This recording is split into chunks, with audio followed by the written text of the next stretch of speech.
Bonjour à tous, voici la suite du tutoriel. La phase 3 consiste à faire la croix. La première chose à faire, retourner le Rubik's Cube.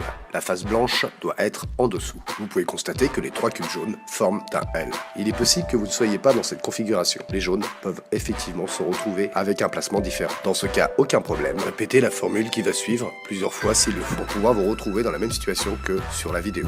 Dans le cas échéant, il y a 3 cubes jaunes qui forment un L. Positionnez-les de la même manière que sur la vidéo.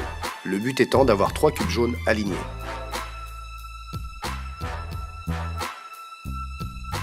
Une fois que vous avez ces 3 cubes jaunes alignés, tournez le dé de façon à retrouver le maximum de cubes jaunes face à vous. Il ne vous reste plus qu'à refaire cette formule et la croix va apparaître.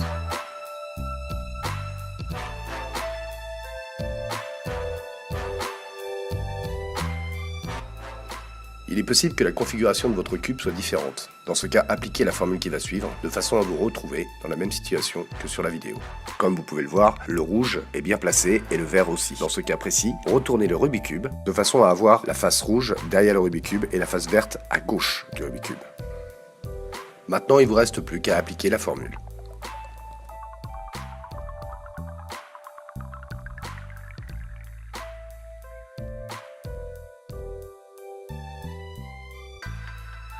On peut constater que la croix est faite et que toutes les couleurs correspondent bien à leur emplacement.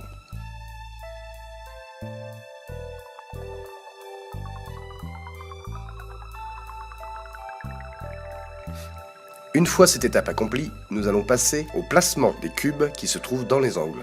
Comme vous pouvez le voir sur la vidéo, les couleurs doivent correspondre.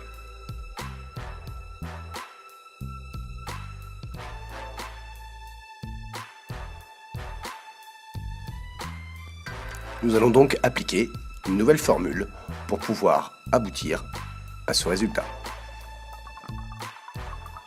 Regardez si les couleurs correspondent sur un des cubes qui se trouve dans les angles, de façon à retrouver au moins un cube qui se trouve dans les angles avec les bonnes couleurs. Si ce n'est pas le cas, appliquez la formule qui va suivre en prenant n'importe quel angle. Répétez la formule jusqu'à ce que vous trouviez un cube qui corresponde aux couleurs. Appliquez cette formule.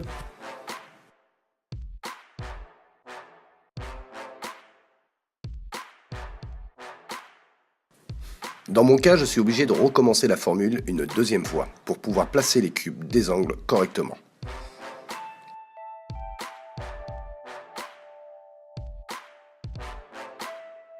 Et voilà, les cubes sont bien disposés, nous sommes prêts pour la suite de ce tutoriel.